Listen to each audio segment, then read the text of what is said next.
Good day everyone. Today, we will be discussing how to fill up the mandatory fields in Form 1901. The following taxpayers are required to fill up the said form. First are the single proprietors, next are professionals which include job orders, third are the mixed income individuals, and lastly are the non-resident aliens engaged in business. Please be reminded that this should be filed on the Revenue District Office having jurisdiction over the place of business. You can verify the places covered by each RDO in the Bureau's website. Also, please do note that this form should be filed on or before the commencement of new business or before payment of any tax due or before filing a return. The following should be filled up by the taxpayer applying for Business 10. Part 1 pertains to taxpayer information. Item 1 pertains to FILSE's number provided by Philippine Statistics Authority or the PSA.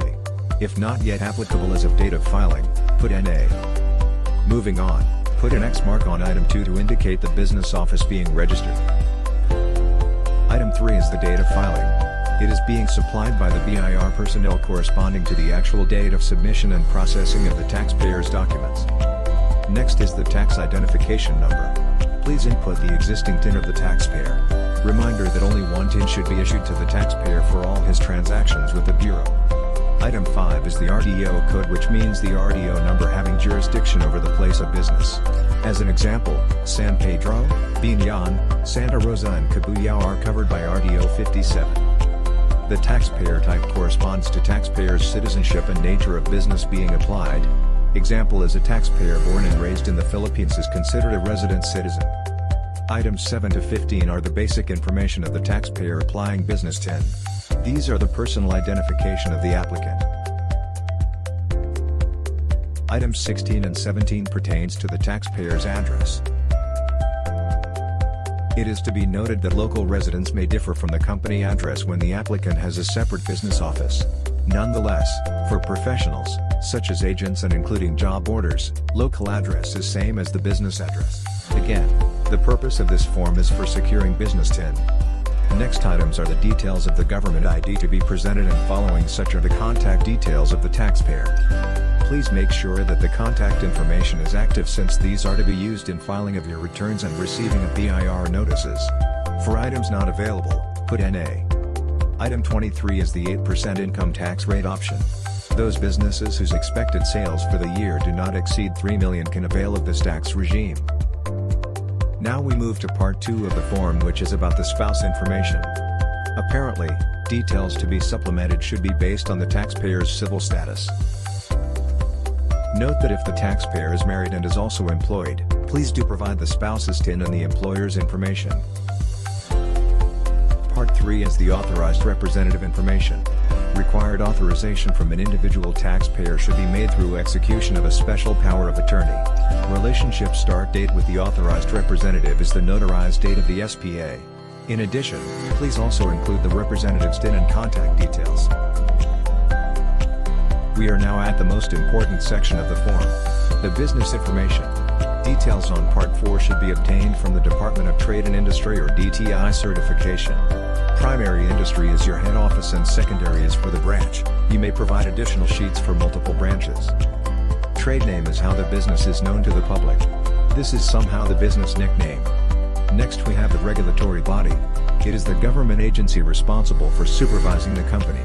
Commonly these agencies are the DTI and the PRC. Business registration number and registration date are to be found in the DTI certificate. The line of business, on the other hand, is the type of service or goods being sold to your customers. Again, put NA for items that are not applicable. In relation to items 36 and 37, which refer to incentives granted to the taxpayers, such as but not limited to BOI or BMBE certifications, BIR personnel will be supplementing the details based on the submitted documents. For those registering their warehouses, storehouse or other facilities without sales activity, please fill up item 38. Otherwise, if not applicable, put NA. Part 5 of the form are tax types, which determines your tax liabilities. These are being filled up by the BIR during actual registration and upon interviewing the taxpayer, determining their transactions to properly include all applicable taxes the latter should be subjected to. Next part is the authority to print. This is needed by the taxpayer before printing of official receipts or invoices to be issued to its customers. Items 40 to 40G is about the accredited printer's information. You may visit the Bureau's website to choose among the printers and to obtain the necessary details such as their DIN, accreditation number and others. The succeeding fields pertain to receipts or invoices to be used in the business. Bounded are the common manner of printing, and this is in booklet form.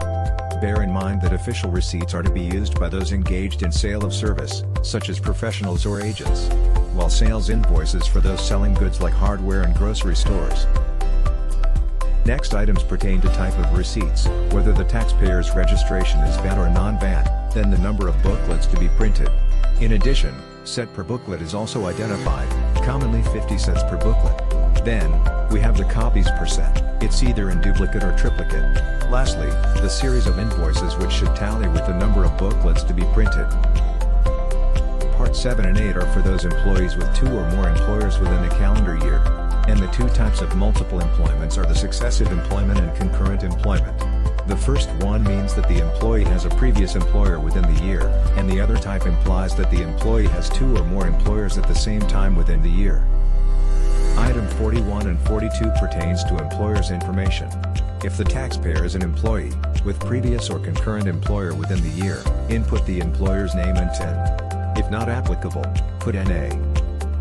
Also, please do not forget to affix your signature above printed name in the space provided. Moving forward, Part 8, items 43 to 51 is also about the employer's information. Taxpayer should provide the details and signature of his current employer if any. If none, put NA implying that items are not applicable. Last part of the Form 1901 is the payment details of the registration fee. Actual date of payment should be indicated. The annual registration fee is amounting to 500 pesos. This should be paid to complete the process of business registration. That would be all for filling up BIR Form 1901. Thank you everyone for watching and listening. Stay safe.